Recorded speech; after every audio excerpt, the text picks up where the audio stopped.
So welcome, first of all, since this is the first video on my channel. We're going to start off with something pretty interesting. This is a motherboard with a soldered on laptop grade CPU. Now, I believe there is at least one other channel that already covered this, but I'm going to go a bit further and we're going to make a pretty cool all-purpose multimedia kind of workstation, maybe gaming. I haven't thought about it yet, but we're going to make a pretty sweet computer with it. And you can tell by the DHL Express flyer packaging, you know it's got to either be AliExpress or eBay, and in this case it is eBay. So let's get right into it and I'll show you what we got cooking here. Alright, so hopefully this is a bit of a better view here. Let's get this thing open. You can tell I've already opened it once because I wanted to make sure that it is what I got. But nevertheless, I was pretty happy with the level of packaging. I've bought motherboards on eBay before that pretty much you get the box and you get the board inside and you just kind of pray that it doesn't get bashed around too much. This one's got some pretty nice shipping material in it, some pretty strong bubbles. So what do we have first here? We have an Airing motherboard box, MATX gaming motherboard. This was from, well, when it shipped it said it was coming from mainland China, so I imagine that's where it's from. We got a manual, which is very rare to see, especially with custom-made boards like this, and you'll see what I mean in a second. Got a SATA cable, we have the back plate, and here it is. Everything is very nicely packed away in here. So, hopefully I'm not blowing the audio out with the unpackaging noises, but here it is. Now this form factor I believe is not quite MATX. Now it calls it an MATX motherboard, but this looks similar to DTX. You'll hear me refer to this form factor as DTX. However, looking at the size comparison chart, it seems to be kind of between mini DTX and micro ATX. Not 100% sure. It seems to be its own kind of form factor, but the main important thing is that it's made to fit in an MATX compatible case. We'll compare that in a second, but obviously I'm beating around the bush with the main intriguing factor of this thing, which is this weird, well, pretty much the entire whatever's going on where the CPU socket is supposed to be. So you can tell there's no ILM, there's no socket. There is a back plate here, but that pretty much just affixes on this, I would say, aluminum block, and then that copper slug in the center there. So essentially this motherboard is marketed as an Intel engineering sample, so not the full release of the CPU itself, but rather one of those test samples that's usually given to third party or for validation. The CPU in here is an i9-11900H, so it is, I believe, the second best. I'll have to double check that, but in terms of 11th gen laptop CPUs, I think the only thing above it was the 11900HK, and I think that was the best workstation one for that gen. Although, for an 8-core 16-thread laptop CPU, I would hope that these VRMs here would do the job. because last time I had a board like this, one of these custom ones, it was one of those eBay, AliExpress X79 boards, and they were built for those LGA 2011 Xeon CPUs. I believe that's what the socket was. I have to double check that as well, but they were pretty cool. The VRMs on these boards tend to run pretty hot, these custom boards like this, and my suspicion is they shouldn't run too hot because usually the CPU is in a laptop, and I don't know what the cooling situation. I imagine for higher end CPUs that are built for laptops, I imagine the VRMs are decent, but you know in a laptop the cooling can't be hugely substantial. So I imagine with a decent downdraft cooler, this should be pretty adequate cooling. I was happy to see that they actually did include these aluminum blocks on there. Looking pretty good out of the gate. The CR2032 battery, I think, is what's used in these. Obviously it's missing. I kind of expected that because that was the case when I was using the X79 Xeon versions of these boards. They have quite a bit of stuff crammed in though. They do have the top NVMe slot and a second one as well here. There's a second NVMe. There is a slot for a Wi-Fi card, I believe. They got your PCI Express X16 and then the smaller one as well that I believe I will use for a Wi-Fi 6 card. I'll show you the I/O here. I don't know how well it will turn up. I might get a closer shot, but we've got your audio on the bottom. We've got 4 USB 3, a couple USB 2 ports, got your 1 gig LAN, dual HDMI, and a display port. I want to test it out regarding the PCI Express lanes. The 11900H is a Gen 4 capable CPU, but I'm having a suspicion that it will probably be running at Gen 3. We'll see about that. Will be pretty interesting. I don't know what the chipset is in there. We'll have a look at that as well. Now, just as I look in between the surface of the actual die, the CPU die, and the aluminum block here, there is, it looks like thermal paste, which would make sense. So it looks like the way that they're transferring heat is the actual CPU die soldered to the board, aluminum block with this copper slug in the middle with thermal paste between, and then I believe you should just be able to use a normal cooler with this. I'll have to snag a backplate and see what will fit that whole arrangement they've got going on there, but yeah, I'm pretty excited to have a look. Okay, so we've got our little test bench set up here. Got a single stick of DDR4 just as a test stick. We've got the CR2032 CMOS battery. It's good to go. HDMI is plugged in. Got our AMD stock cooler that just has no paste because this is just for testing. We just want to be able to get into the BIOS and double check that everything's going to boot up properly. Power supply is on, so you should be able to short a couple of these pins here and it should boot right up. Yep, there we go.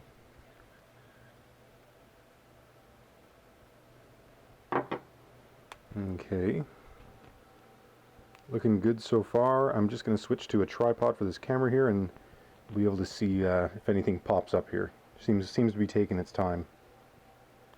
Alright, so we're into the BIOS here. Everything has gone nicely so far. We can say that it says board name is HM570. And something I was going to touch on Pardon the chair squeaks.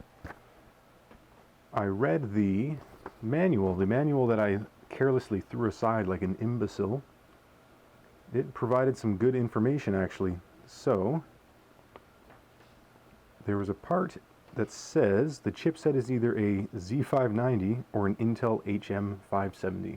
So, judging by board name there, it looks like we've got the HM570 chipset. For whatever reason, when I was shooting this, I was obsessed with the chipset. I don't know why, but I glanced over the genuine Intel R CPU. So you can see just below there where it says genuine, the name of the CPU, where it would usually say 11900H in this case, it comes up as 0000. So that's your little sign right there that it is an engineering sample. It says it's running at 2.6 gigahertz base. So we'll have a look, see what else we can uncover. We can see a little bit lower, it comes up as 8 core 16 threads, so that's looking good. And you can see that it also refers to it as the Tiger Lake Halo. And I believe Tiger Lake was the code name for the 11th gen laptop generation, I believe.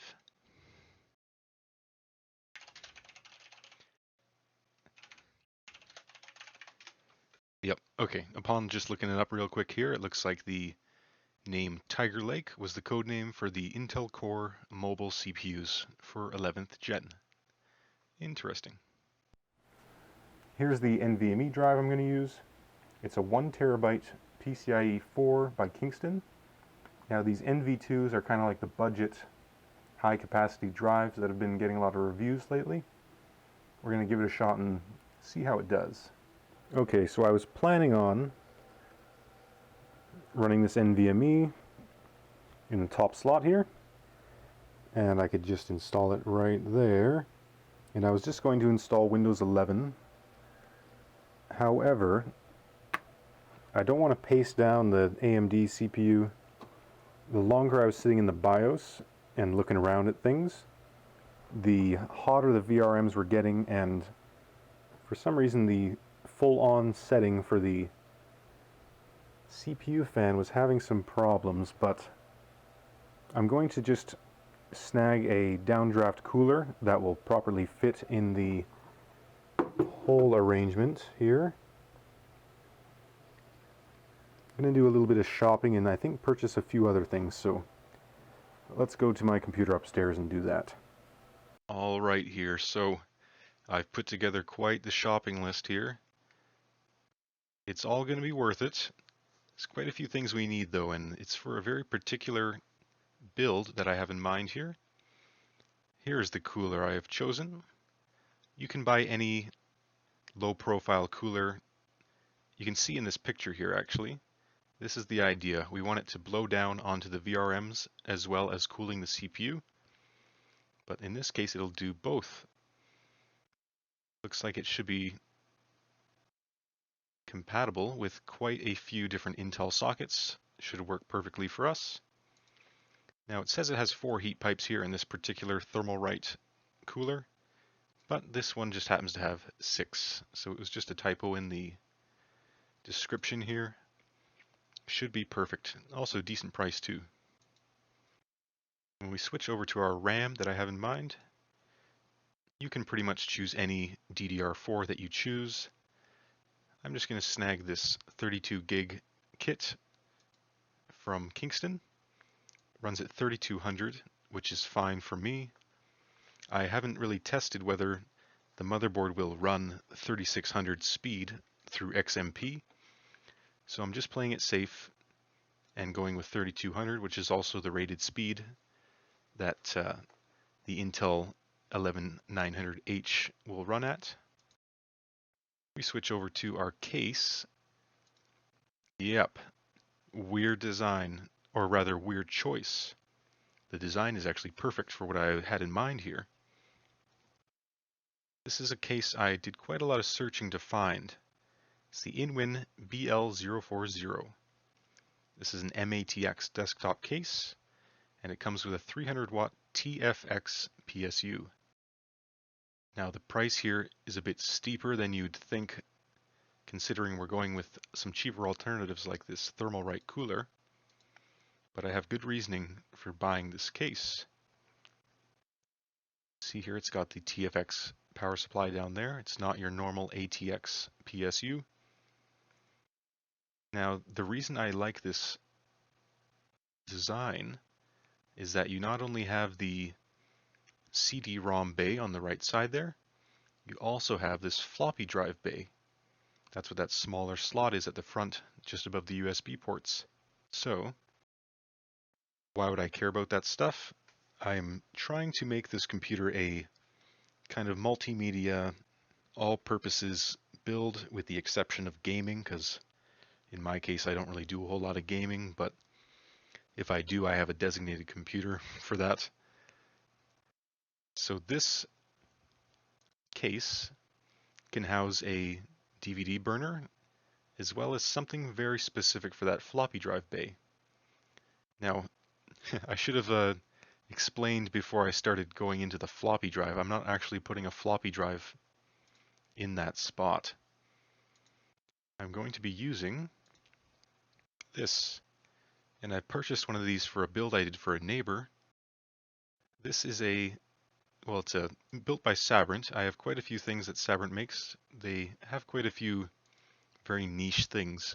For this floppy drive multimedia station, kind of, goes right into the housing of a floppy drive bay, and it gives you a ton of connectivity for SD cards. It gives you a USB 2 port, tons of different stuff. So if you have a camera that has an SD card, this kind of covers you on all bases. If you have anything else that requires some very niche port, it has you covered for quite a few things here. So we're going to be putting that in the floppy drive bay there. And for the CD-ROM, I'm going with this LG Blu-ray burner. Now, you could get a normal CD-ROM. They'd probably be much cheaper than this because this is quite steep as well. See, here's a normal, not Blu-ray compatible, but here's a normal CD-ROM you could use for optical drives like CDs. Much cheaper. The choice is yours though. I'm going to have my bases covered and just snag the Blu-ray compatible one. So I'll be able to burn Blu-ray discs as well as just normal DVDs. If we go back to the case here, you can see why the downdraft low profile CPU cooler was so important.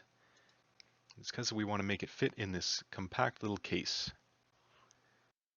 Now, I took a lot of careful searching to find a case that had this cutout in the side so it can draw fresh in for the CPU.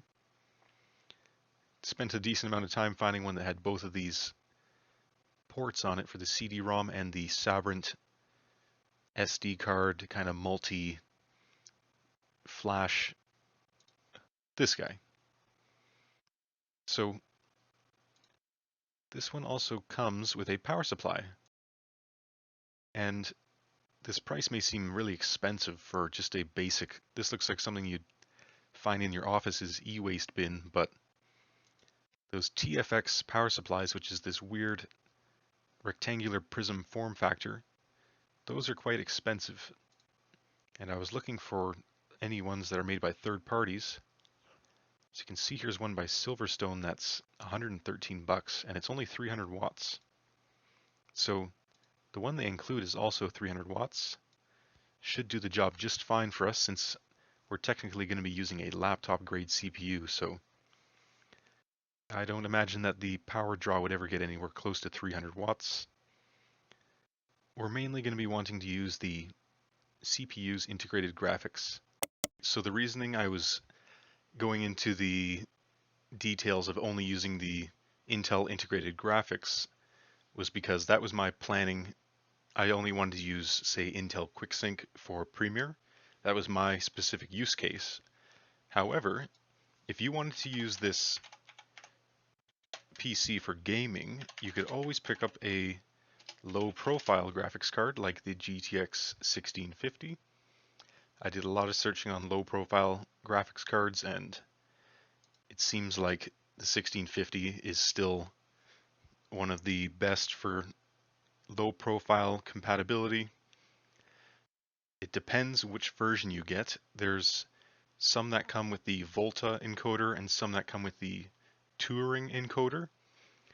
So I would recommend if you do go for a discrete graphics card like this, it might be good to do a little bit of research and find one that has exactly what you want. This one is also, I would say, the cheaper option. I think the RTX A2000 would be a even stronger low profile card.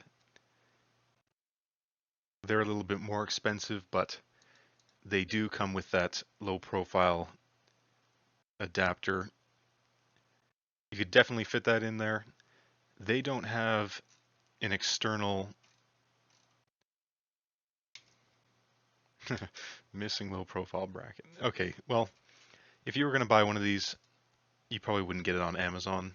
If you were going to buy one of these, I would highly recommend to just snag it off eBay. You could probably get them for, I think I was looking at them earlier. They're more in the $350 to $400-ish, depending on if you want to bid on it or just buy it now. But yeah, this would be the other option. Say something like this. This would be a sweet little upgrade to graphics performance.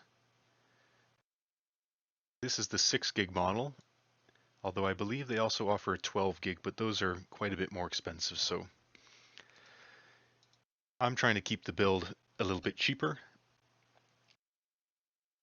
So I was very close to purchasing one of these low profile GTX 1650s, but in my specific use case, I really only require the integrated graphics from Intel. So with that out of the way, we'll get right back to it. Okay, we're back at the test bench, and the problem that we're having now, this USB right here is what I used to install Windows 10. We got into the desktop, and then once it installed the Intel integrated graphics driver, it started to restart constantly, and then it was giving the Windows 10 error, system service exception. So it would only boot into recovery mode. So now I just hit a local cloud reinstall. It was one of the options to restart here because nothing else is working. So we're going to see if the local cloud reinstall will install the drivers first, and we'll see if we can get into Windows after that. Seems to be really taking its time now too. Okay, I finally got into Windows 10 here. The problem that I found was the issue, sorry, 1 second. This display update 31.0.101. I'll put a screenshot of it on the screen here, but that video puts you into an endless boot loop of a blue screen of death. So I looked into the manual and it said go to the areaing.cc website. Let's see if we can focus there. I went there. It takes quite a long time to load, and I'm trying to see if there's a display driver that we can find. And while I was here, it looks like I was wrong about there being the 11900HK as the best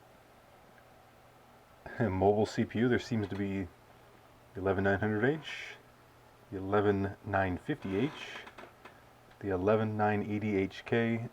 So I'm assuming that there's more now, but I don't know, found that pretty interesting. I didn't know there was so many different i9 laptop variants. So I'm going to try and find a display driver. It seems to already be installed with an Intel UHD driver, but I'm going to see if I can find a more recent one. Okay, so let's just say it's been a long and painful process, but I've been going through we'll go through some more in detail later, but I've been doing a lot of driver updating. There's a lot of weird files that, to make it short and sweet, the Windows when you go to a Windows update, just normal Windows update, nothing updates. It tries to update the Intel Ultra HD graphics driver, and doing that will pretty much brick the system. So the graphics driver that comes with the board, that just comes out of the box, it is a stock version here. Let's see if we can see it. It's 0.1999. So whatever you do, do not try to update the integrated Intel graphics. Leave it at that one. Once you have that working fine, because if you try to update it, it'll come up as with the caution sign in Device Manager. And then you'll notice right now there's two other drivers here that have caution signs. PCI device and SM bus controller. I'll try and put a few screenshots in to help, but there was about a list of probably 12 things that were all missing, and Windows Updater does not find them. So naturally you have to go to the ARRIing website. You have to make sure that you can translate it to English because it comes up in Chinese. You go to, where did I go? It's a little hard to navigate. I believe I went to technical support, and then you can find a few drivers here. There's chip group drive, HID drive, nuclear drive, which I'm not exactly sure. There's ME drive and serial IO drive. That serial IO driver fixed 90% of the missing drivers. So now I'm just going through and installing some of the other ones, see if I can get everything else to be recognized and working properly. And don't be afraid of the file names. Let's see if I can bring one here.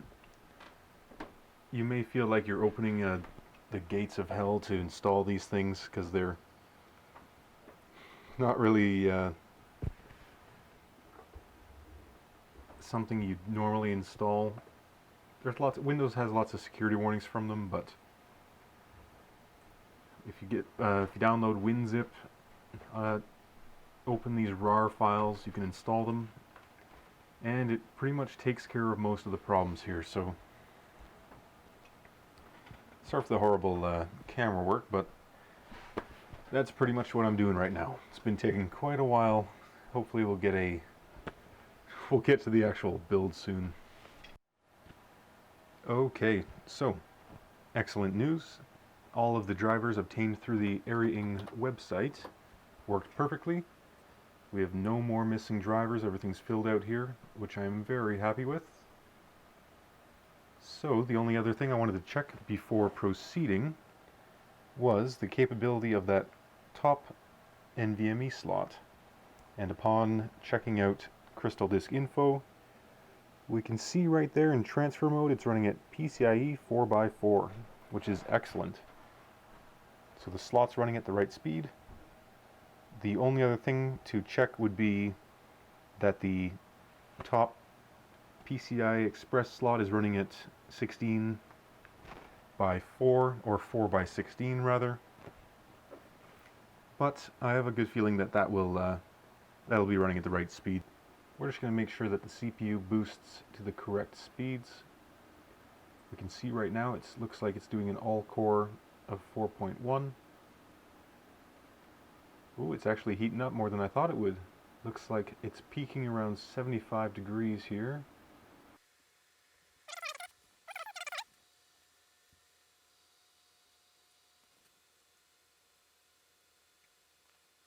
Alright, so it looks like there was a boost limit set, and now that it's dropped down to 3.5 gigahertz all core, it seems that the temps are around 50 degrees now.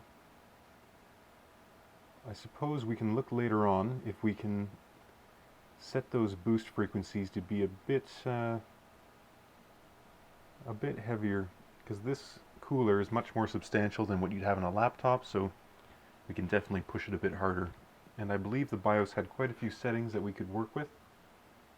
We'll see what we can do.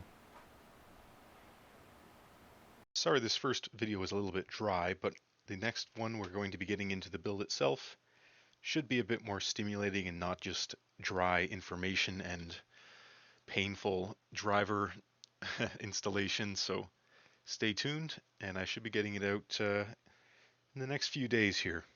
Thanks for watching.